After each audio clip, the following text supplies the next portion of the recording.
This is Jennifer Smith, and hey, I so appreciate you delay, let my niece sing and then coming on. And so I had the opportunity to meet you the other day. We did a speaker highlight video, which was incredible.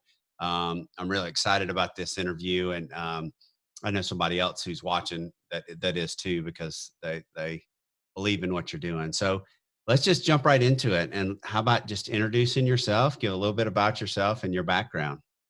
Awesome. Thank you for having me, Matt. So my name is Jennifer Smith, and I live in Jacksonville, Florida. I am a single mother, and I have two beautiful daughters that are 9 and almost 7. I was a Duval County school teacher for 15 years, worked inner city for the first 5 of those years. And after that, I decided to tutor. And back in 2016, I ended up starting an organization called the Giving Closet Project. Absolutely. And we're going to jump into the Giving Closet Project and all that, and how you kind of got going with that, and the different things about that. So, which is really cool. So did you grow up in Jacksonville? That's where you live? Actually, I come from a large Italian family out of Massachusetts. I lived in Mass my first 5 years. My parents, we lived in North Andover. Good childhood, always at Nana's house, lots of cousins, and life was really good. And then we ended up relocating down to Sebastian, Florida back in '89 after my parents divorced. So. Yeah.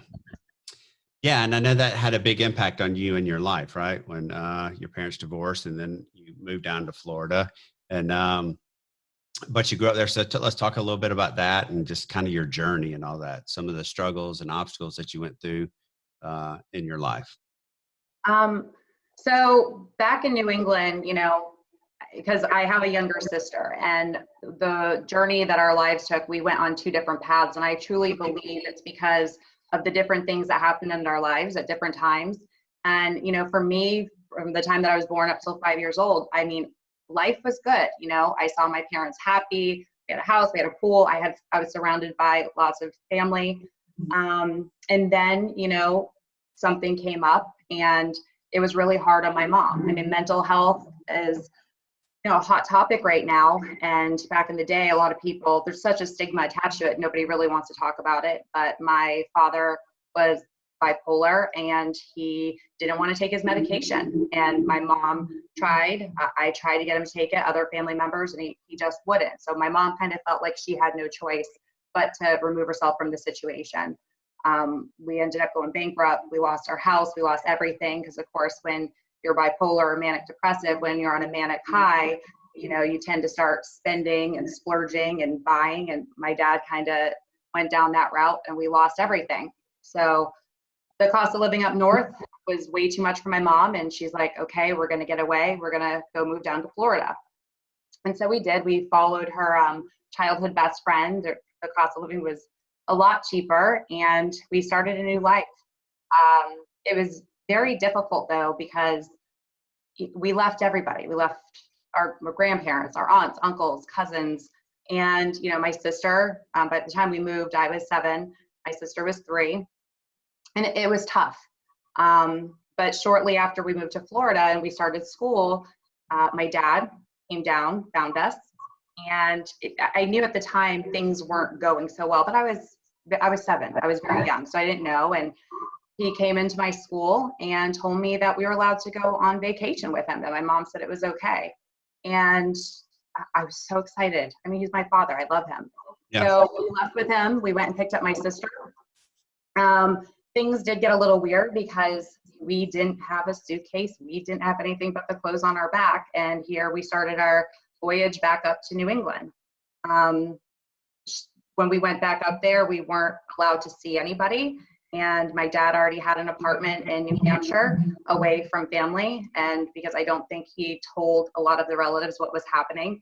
But, back in the 80s, my sister and I, we were the milk carton girls. Like we were missing. And even though it was parental kidnapping, we were gone. And my mom didn't know where we were. We weren't allowed to contact her. Were we in harm's way?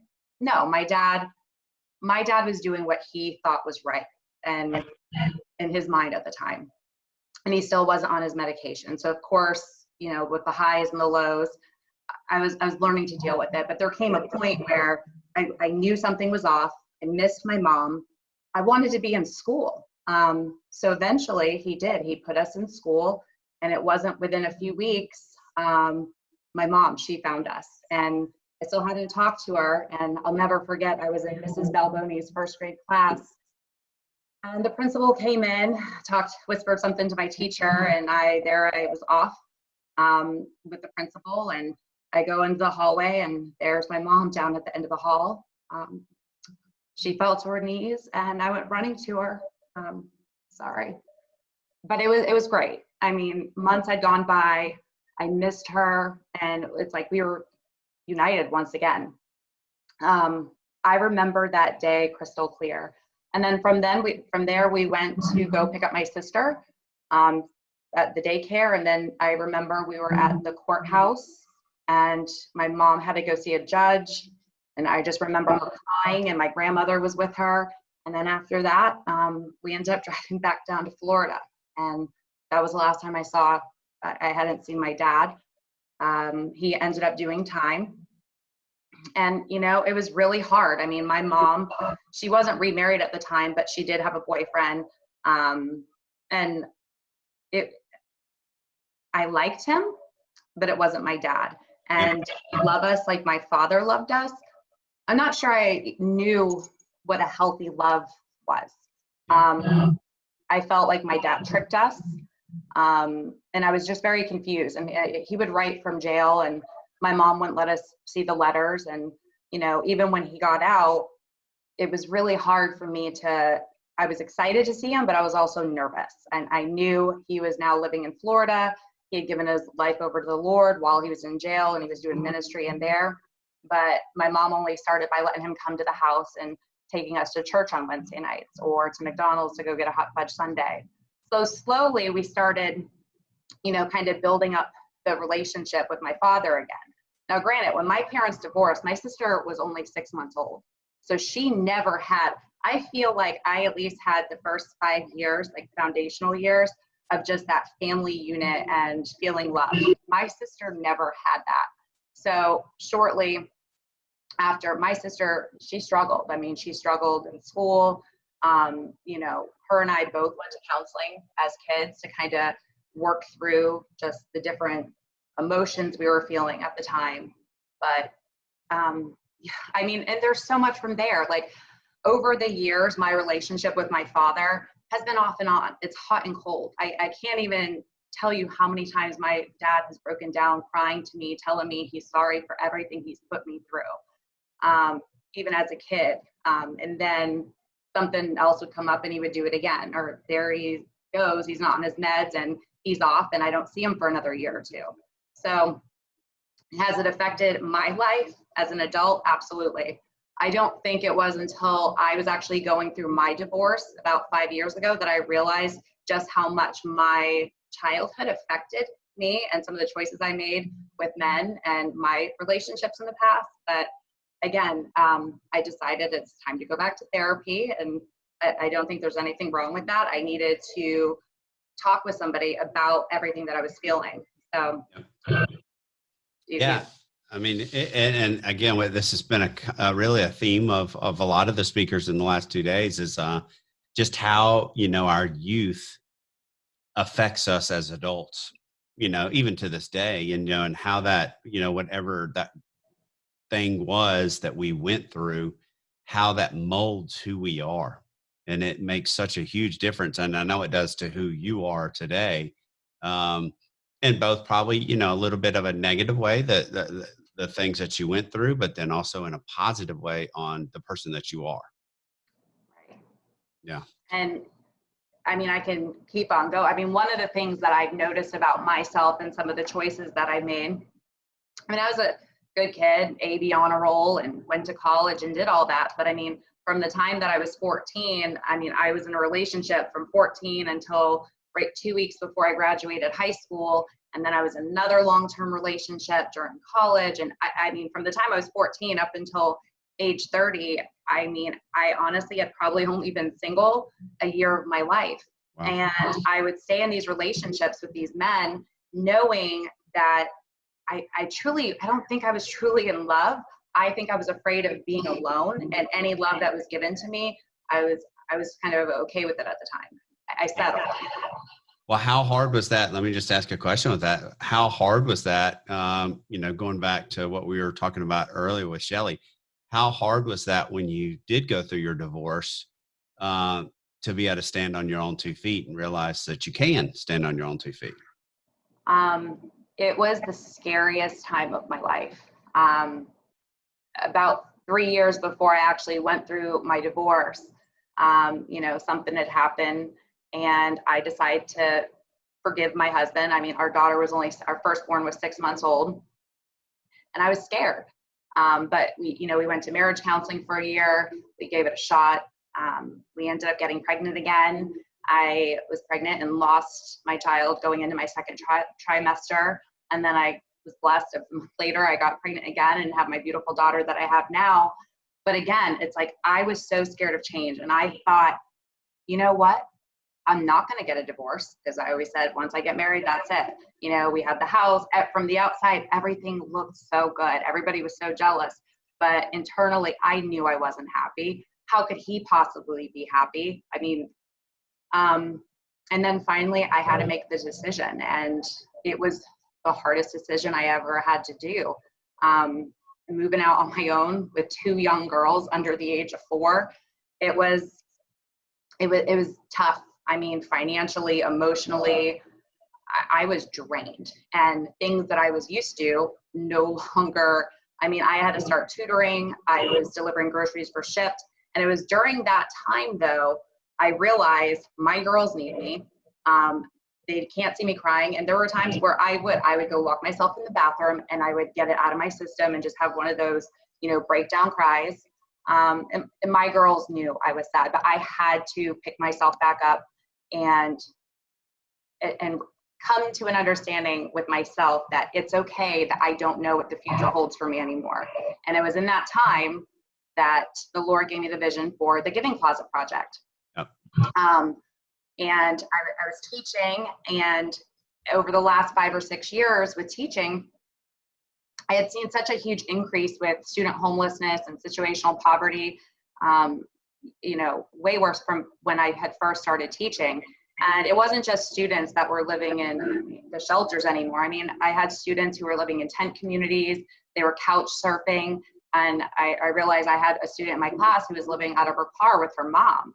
And that's when it dawned on me. And as a teacher, and I know many other teachers out there, counselors, with all the budget cuts happening and the teacher shortage, it's tough out there. But our students, and the poverty is very real and alive in the schools. And so when our students go without, we're going to step up and make sure that they have what they need, whether it's a jacket in the wintertime. If their shoes are too small, we're going to go buy them shoes. So I was washing clothes for Chloe and her mom, and it dawned on me. So every school has a lost and found, and we were talking the other day in children. And when you think of a school lost and found pile, how many times has your child come home and they're like, I lost this, and you go and you're trying to help them, and what does it look like to you? Oh yeah, it's not very pretty. It's not something you want to dive into, right? No. You're grabbing it like this and looking through and not really wanting to touch it. Yeah. And the smell and the bugs. I mean, kids leave stuff all over the playground, in the gymnasium. I mean, we live in Florida. It rains all the time. So here, wet jackets are now being thrown in this pile. Lunch boxes left around the school with food in them. Water bottles with who knows, Gatorade and everything also thrown in here. So year after year, I would see the lost and found get bagged up and tossed out. And when I got the vision, I had car rider duty. I was in zone 6, which was right by the lost and found. You couldn't even stand the smell of it. I mean, it was bad. And I mean, it was April, and it came to me. I'm like, man, how awesome would it be to bag up all these clothes, get them professionally cleaned, put up some racks, and let our homeless population have access to the clothes. So that was the beginning of the project. Yeah. Talk about real quick about talking to, I think this is great, about talking to your class about it and their reaction to it. So the next day after car rider duty, I went back in the class because we had morning meetings every morning. And I was like, Earth Day was right around the corner. And I was like, guys, what if we took all those clothes in the lost and found, we shook everything out and we got them cleaned. They were like, yes, like, why has nobody thought about this before? Like, let's do it. So we did. I mean, my class and we bagged up, they helped me. We shook everything out. I bagged up 22 garbage bags just for my school alone. And I drove around in the pouring rain on a Friday afternoon until I could find a cleaners that would help me launder. And so I happened upon Beach Cleaners off of Atlantic Boulevard. And they didn't do it for free, but they did it for a very great discount. And we did. I mean, they dry cleaned and cleaned everything. And here we were. When I went to pick up, I was just blown away. And that's when I knew that I could do this on a much larger scale. And then I decided to go ahead and incorporate in May, and it was the birth of the Giving Closet Project. Yeah. So talk about the Giving Closet Project and how it's expanded and all the good stuff that you're doing.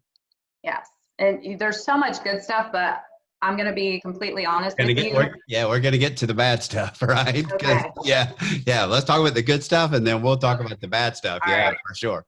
So no, we're coming up now on our 4-year anniversary. Incorporated, back in May of 2016. Since then, I have upcycled over 150,000 pounds of unclaimed clothing from school lost and founds.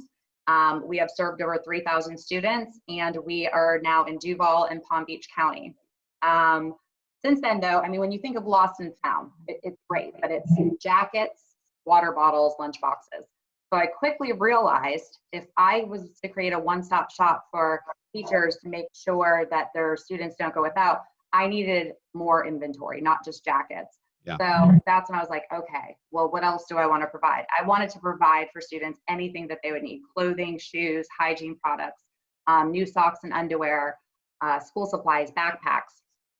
And so then I started, communicating with other people in the community and Florida Blue and Cintas, and I learned how to write grants. I was a writing teacher. So I think I definitely had that on my side when it came to, following guidelines and rubrics and stuff. But it's been pretty amazing. Right now we are not serving just because schools are closed. And we're trying to figure out, again, I mean, everybody's in this together, but we're definitely going to have to shift how we do things. We're different. We don't have closets at every single school. But what we do is we have a district hub, and from there, we have an online referral that's been created. It's for any teacher, school counselor, social worker, case manager, anybody who works with children. And it's an individualized referral. On any given week, we get 10 to 50. And from there, we fill at one of our district hubs, and then we deliver out to the schools. So it's turned into so much more than just the whole lost and found thing. Yeah. But yes. So 10 to 50 a week, you said, or 10 to 15? In the 10 to 50, Wow. 50. Wow. In the beginning of the school year, things are busy. And it is unfortunate that kids don't come to school, but I mean, think about it. When money's tight in a lot of the schools, I don't know how it is with you in North Carolina, but in Florida, I mean, a lot of schools are uniform, even public schools. And when you're struggling or homeless, how are you going to afford to get a uniform or buy new shoes? And kids won't go to school, or they might go to school and then they're getting bullied because they don't have new clothes like their friends. And another reason for them to not want to go to school anymore. So.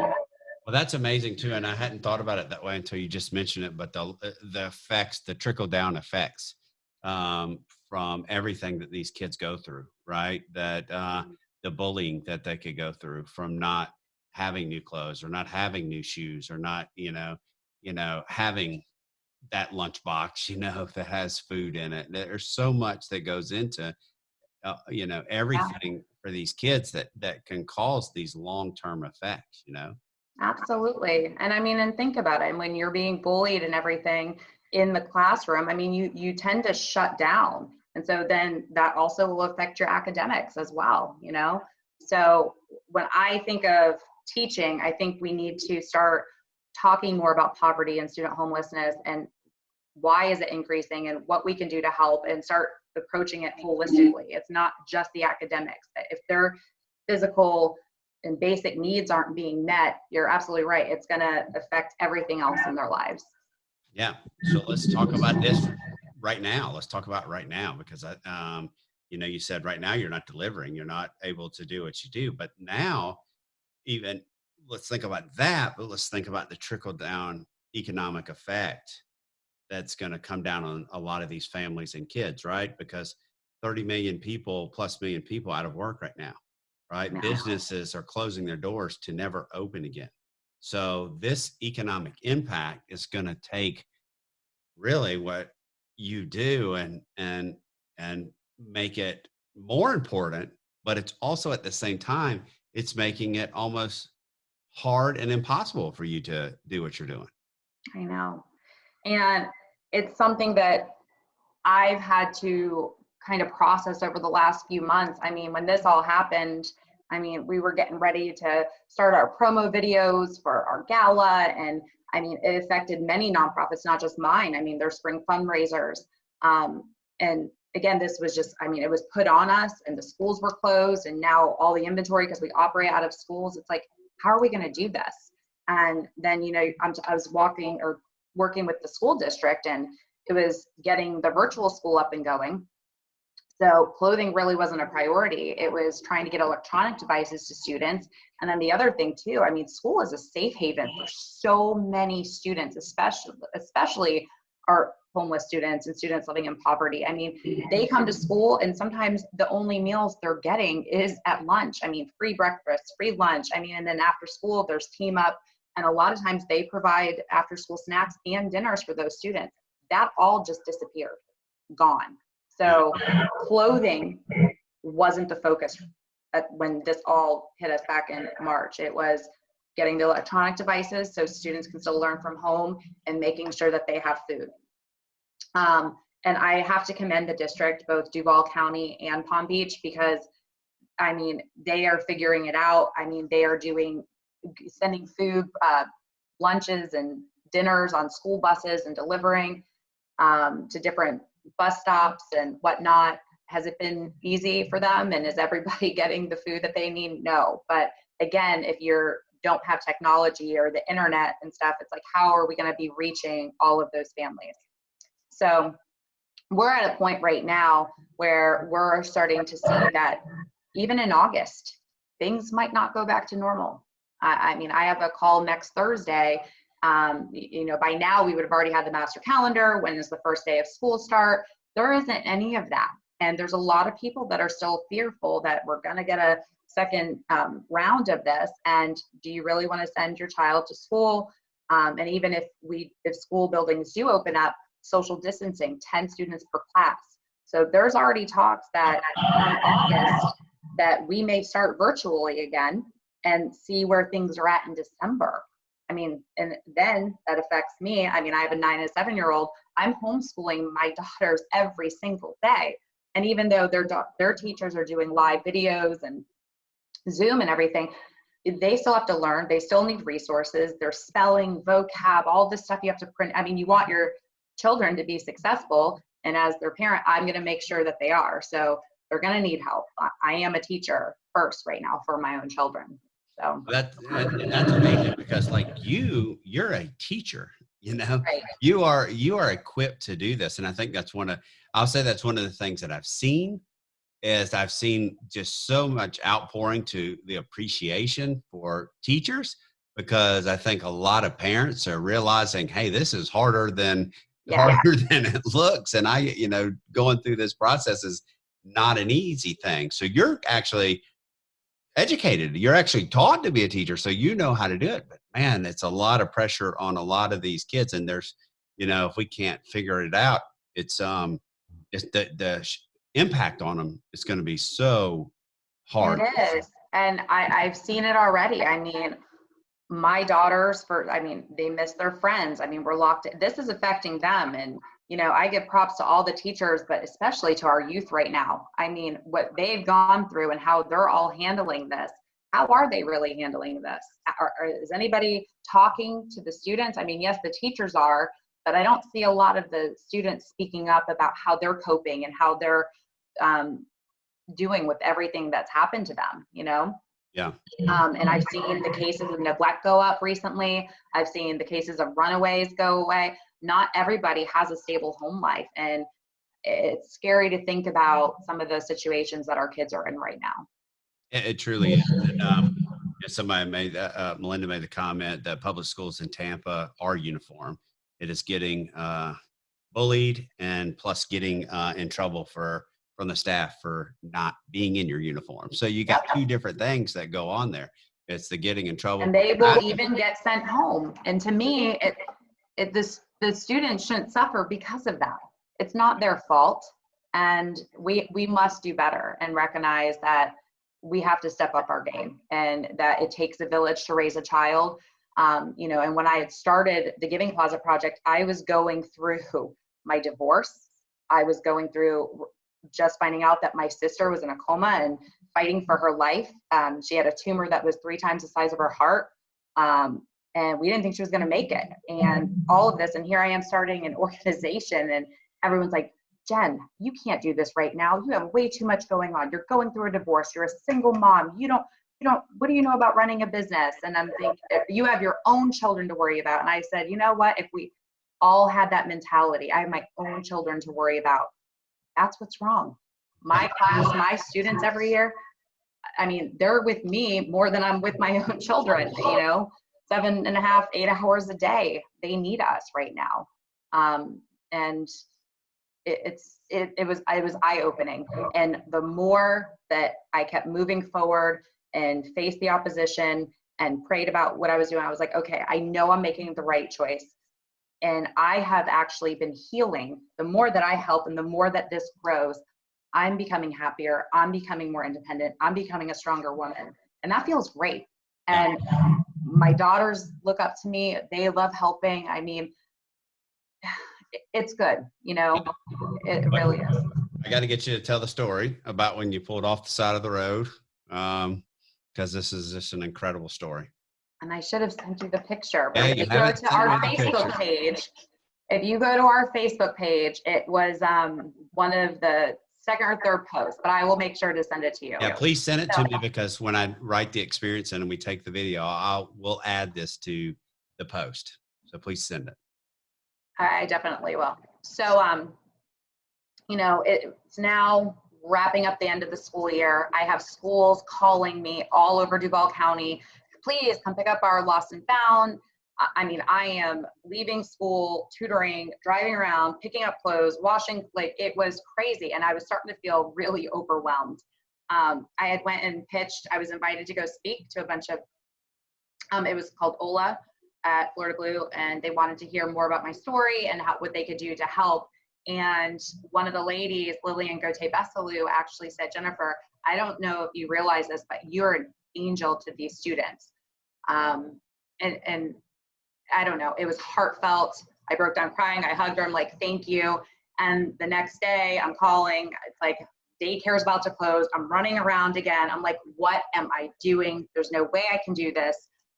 Everybody's right. Like, I need to focus on my own kids, forget all this. Like, this wasn't the right time. And I pulled over on the side of the road. I was on Kernan Boulevard, and I am just like bawling, like head in my steering wheel, just letting it all out. And I'm like, I look up just to like clear my eyes for a moment, and it was a crystal blue sky, no clouds. It was just a perfect day. But when I looked up, all I saw was a perfect pair of cloud angel wings. And it gave me goosebumps, and it kind of weirded me out a little. I was like, what in the world? I'm like, no, that's not what I see. So I text this picture to my best friend, Danielle, my childhood best friend. And I'm like, what does this look like to you? And she's like, angel wings. And so I called her, and I'm like, you'll never believe what just happened. And she's like, are you crying? And I'm like, I am bawling like a baby. But I was literally 5 minutes. She lives off of Kernan. I was 5 minutes from her house. And she's like, I was like, I'm driving. The whole story I just told you. And she's like, get over here. You need a drink, you know? So I did. I went over there, but it was from that time I was like, okay, God, I hear you. I'm not stopping. But to see those angel wings, and then been told the day before that I'm an angel to these students, I felt like that was God's way of giving me a little affirmation that this was the journey that I was supposed to be on. So. Yeah, totally. I mean, I think that's what it was. I think God, he has a way of letting us know that we're doing the right things. And what's amazing to me, and I was so excited about you telling that story, but what's amazing to me is that every speaker has a story, one of these stories. Everybody that's talked is really feels that they have moments where God just comes into their heart and right and is telling them that, hey, you are doing the right thing. You're doing it in my name. You are making a difference. And I think that's so cool, that, it's not just me thinking that, God is, me questioning God, why me? Why me? Why are you doing this? Every one of us have had that story, that Yeah. I've talked so far. And I have a few of those stories, over the years. And, even before I'd started the Giving Closet Project, several experiences that happened to me with former students that kind of opened my eyes to why I do what I do now. And along the way, and even after that day, over the last 4 years, it's like, even when I'm getting down, a sign from God could be another person coming into my life that just totally, I feel like an earth angel to me, like came in at the right time. Like, Yeah. I had just found out that, I literally had like $147 in our business account. And I thought, oh yes, we're going to get this $50,000 grant. And I got news that I didn't get it.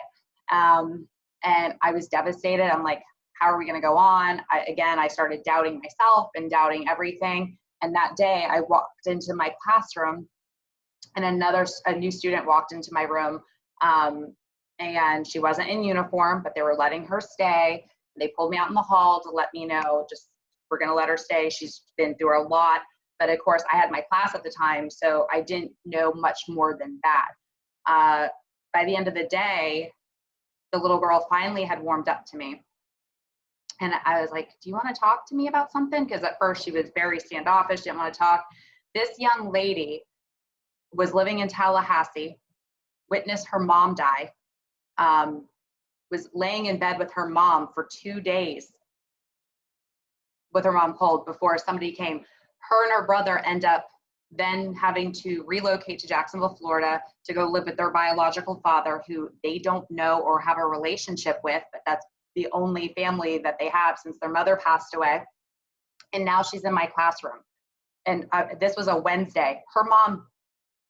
This all happened on Monday. And here she is several days later in my classroom. So guess what I do? I'm like, what do you need? What do you want? She didn't have anything. That night, my friend Annie and we went to the Giving Closet, and we loaded her up. Uniforms, socks, shoes. We had a really cute purse thing. We put some jewelry in there for her. And the next day, that morning, we brought her in there early, and she broke down crying. She was like, thank you so much. This girl had just lost her mother. And here she is now in a classroom in a new city with a parent she doesn't know. And it just dawned on me, okay, yes, maybe I didn't get that $50,000 grant. Maybe I might only have $147 in the business account. But because of the Giving Closet Project and the resources that we had, this young girl, in just one day, I saw a complete 360 with her attitude and her whole demeanor. And she felt like somebody truly cared about her. And, it was at that time, her dad came in and he thanked me. And it turned out he works at Florida Blue, the same place where I work. Yes. So there's stories like that. And it seems like every time I start doubting the direction that my life is supposed to go in, I'll just pray, and then something will happen. Somebody will come into my life. And I don't know, things work out the way they're supposed to be. I don't need to have everything figured out, and nothing doesn't have to always have a plan. And before, that's how I thought my life needed to be. I needed to know where I was going to be at all times. And this is where I'll be in 10 years. And life throws curveballs at you quite often when you least expect it. Well, that's what the theme of the last 2 days, healing through transparency. And you're not just helping, you're healing yourself through this journey, but you're helping others. And that's what's so amazing about the Giving Closet, right? And you have the word right in there, giving. You're giving and making a difference in people's lives. And that's incredible. you don't know. I mean, I think you do know, but you know, you don't know the positive impact that you can have on that little girl's life, just using her as an example for the rest of her life, right? That's something that she will take with her and remember the kindness and the generosity of what you've done. And yeah, I mean, you are truly an angel with what you're doing. I mean, you know, not everybody has that drive or that heart like you do, right? And so I just commend you, you know, for what you're doing. And I know it's not easy, right? Because now we got COVID-19, and so what's next for the Giving Closet, right? Because now you know, we're in a little bit of a quandary, and um, And honestly, I'm at a point in my life again, like I thought it was going one way. I was getting excited for this gala and all these big changes. And then everything, again, it was like paused. It was at a standstill. And it was time. I look at it kind of like a reset, because during the last few months, I've had a lot of time to kind of reflect and think about which direction I want to go in next. And I love the Giving Closet Project, but you know, there's been a lot of meetings that we've had with the nonprofit center and other CEOs. And the truth is, there's going to be many nonprofits over the next 6 months to a year that aren't going to make it. They're not going to open their doors again. And so I need to start thinking more strategically about, okay, am I really going to be able to do this and keep growing it by myself without the staff and without the help? Or is it time to possibly start talking about a merger acquisition and letting the program go up under a larger organization such as Daniel Kids or the Children's Home Society? So I have had some conversations with other community leaders, and this is something that I think may be good, because I want to make sure that students are taken care of. And if I don't have the capacity to do that right now, and if I'm going to have to homeschool my own children, and I mean, a lot of our volunteers are retired teachers or they're stay-at-home moms. I mean, I'm not the only one. There's many organizations that are just trying to figure out what is the best move. And so I think, you know, more collaboration with other community leaders, it's time to come together. And if we end up going under the umbrella of a larger organization, I'm at a point where I'm kind of okay with that. There's some other things that I've been dabbling with, and you know, over the last year, I've had numerous people come to me asking me for advice on, well, how'd you start this, and how'd you raise money, and you know, what about your bylaws, and could you do this? And what I realized is I have been consulting people now for about a year and helping them launch their own nonprofits. So, you know, I'm super excited, but I actually have just started a consulting business called Better Roots. And it's at a point where I think I may want to help others make an impact in another person's life. So, well, we're going to figure this out. no, I don't have all the answers for you right now, because yeah, that's all right. But you're in that transition moment, and that is great. Somebody just wrote, Melinda, I have a volunteer organization that might take on this as a project, right? And so Melinda's from Tampa. I'll make sure that y'all get in touch with her. She does all the websites. She used to do stuff along these lines down in the Tampa area. So yeah, I'll make sure that y'all are connected. But she does all the websites and everything, and used to do something similar down in Florida, but or in Tampa. But yeah, we'll definitely connect that up, because you know, it's you're doing great things, and had told me that other counties were contacting you, so it was kind of on a thing that really sometimes you have to make those hard decisions, and how can you continue this to, you know, keep it growing, but when you're only a small organization, right? I mean, friends, I mean, even former teachers of mine that have moved away. That's how we ended up expanding into Palm Beach. It was one of my former colleagues who I taught inner city back 18 years ago, and her husband, they relocated to Palm Beach, and the need down there is huge, and they're comparable in size to Duval County. So, I mean, but from New Mexico to Maine, even the UK, North Carolina, I mean, people contact me and they're like, how can we start this? So then the conversation was like, okay, how do we franchise this? How, you know, what's the best business model for expansion and scaling out? But again, when it comes to capacity, I'm one person. And when it comes to building a team and, you know, building your staff and everything, it's going to take a lot. and I'm going Yeah. to surround myself with the right people to make it happen. Well, I love the consulting idea that you have and what you're doing. I think a lot of times people have to make a pivot during this COVID-19 timeframe. People are pivoting. You have to pivot. I mean, let's be honest, what we're on right now, this platform, Christians Unite, I've done multiple online summits. It's one of the pivots that we had to do as Convene, but it's also the best pivot that we've ever done because we're bringing people together from all over the place and all over the country with amazing stories and people that are doing like yourself that are doing amazing things. So yeah, I mean, I think there's some ways, obviously, hopefully we can continue and work together. And then there's some ways that we can help each other grow, because that's what it's all about. It's all about connecting and collaborating and making relationships and connecting.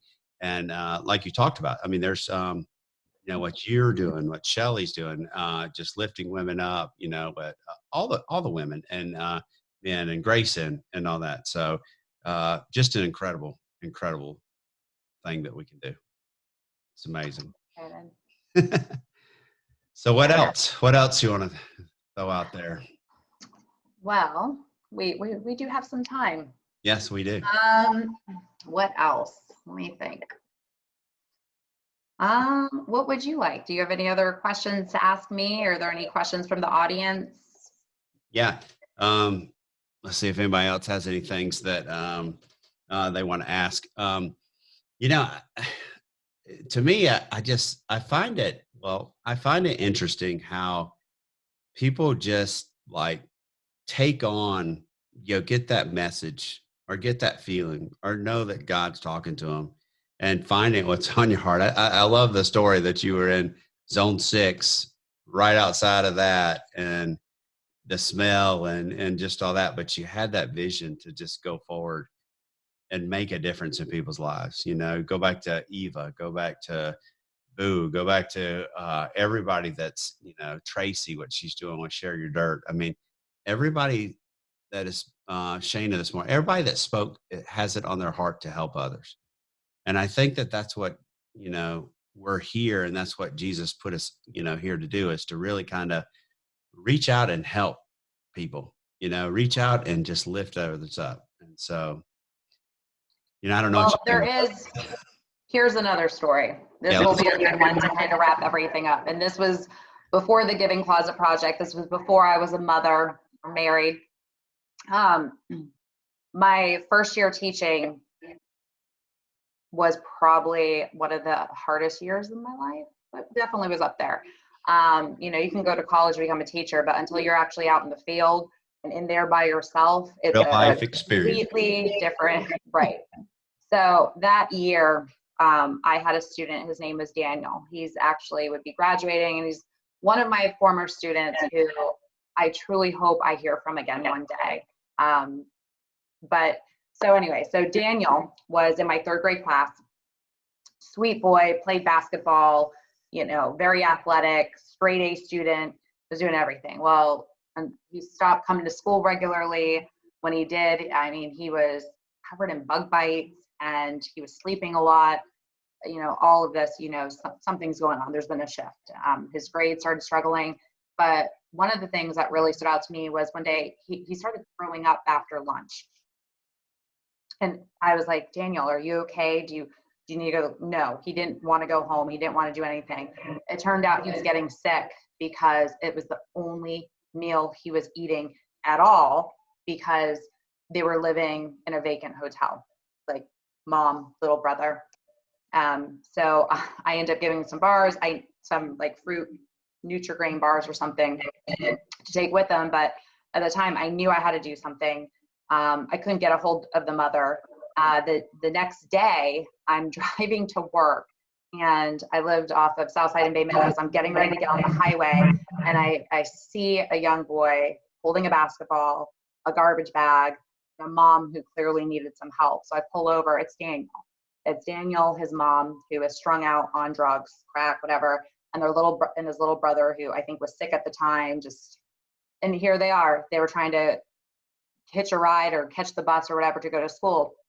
So I'm like, okay, you guys can get in. I knew once I got to the school, I was gonna have to make a tough decision. I mean, unfortunately, there's times where you have to call DCF. And what always worried me about having to call DCF when there's siblings involved is, what if they get split up? So that was my fear that morning. But when they got in the car, mom was rummaging through and seeing change. And at that time, cars still had ashtrays, but my ashtray was filled with a bunch of coins. And I was just like, go ahead, have at it. I had a bagged lunch. I gave the boys my sandwich and lunch for breakfast, and they ate in the back seat. And you could just tell mom was out of it. The boys were exhausted and tired. I can only imagine where they were while she was doing whatever it was she was doing all night. So I get to the school, the bell's about to ring.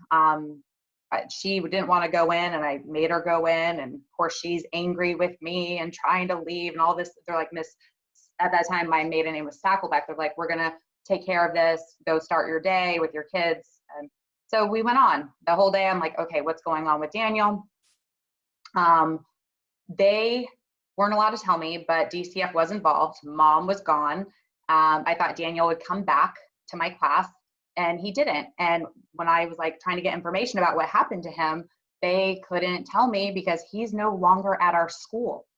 So I am now angry with myself because I didn't know if I made the right decision.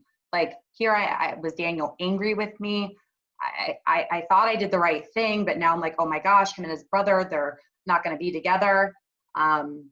It was so hard on me. I mean, I wanted to adopt him, which is why my relationship back in college didn't work out, because here I was, a young 20-something, and I wanted to take in all my students that were homeless. And he was like, you can't do that with all your students, Jen. So anyways, a few weeks later, they told me that there was good news. The boys were enrolled. They were in another elementary school, probably about 20 minutes from the school that I was teaching at.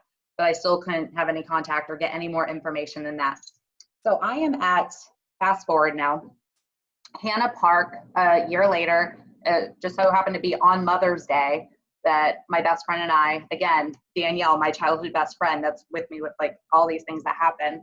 And we're on the beach, and down the beach, I see this huge family and kids running around, and I'm squinting and I'm like, that looks like Daniel. But of course he had more meat on him and he looked healthy. I'm like, no way. She's like, Jen, if you think it's him. And I'm like, oh, I don't know. So I get up and I start walking, and he looks over at me and he was like, Miss Stackleback? I was like, oh my gosh, it was him. He came over and gave me the biggest hug and thanked me. He was with his new foster family, and he still had his brother with him, and he was healthy and happy. And it was like, at that time, I knew that day a year earlier, I did the right thing. And it made me feel so good. Again, I needed the affirmation to know that I did the right thing, and to see him so happy and healthy, and know that him and his brother got to stay together. I don't know. It filled my heart. So. Well, you're filling my eyeballs. And I'm not the only one. Jason is tearing up as well. That's incredible. Just people. But it's I want to see him now. I would love to see. And I've searched for him on social media, and I can't find him. But that's one student of mine from the past that I would love to reunite with one day. Yeah. Well, I pray that it happens, and you put that kid and his brother hopefully on a different path. Hopefully you help put the mother on a different path. You don't know about that. You're doing great things, and no matter what ends up happening coming out of this COVID-19 with the giving closet, just know you're making a difference in people's lives, and you're consulting. I'm all for working with you and talking with you and all that. It's just amazing. I don't want to say anything more, because I think that was just an incredible way to end it. So thank you so much for being a part of this. Again, like I've told everybody, I'm the one that's blessed and lucky sitting in this seat, listening to you all, getting to know you all. Grayson has just done an amazing thing, bringing everybody together. And so thank you so much. Thank you for having me. Yeah. Thank you. Amazing story. And we'll keep talking and keep working together. So thank you so much. God, that was amazing. That was a great way to end that. That's what, Jason. So he said, lovely ending. All things worked together for good. So that was awesome. Thank you. That was good. Thank you. Bye, Matt. Bye. Bye.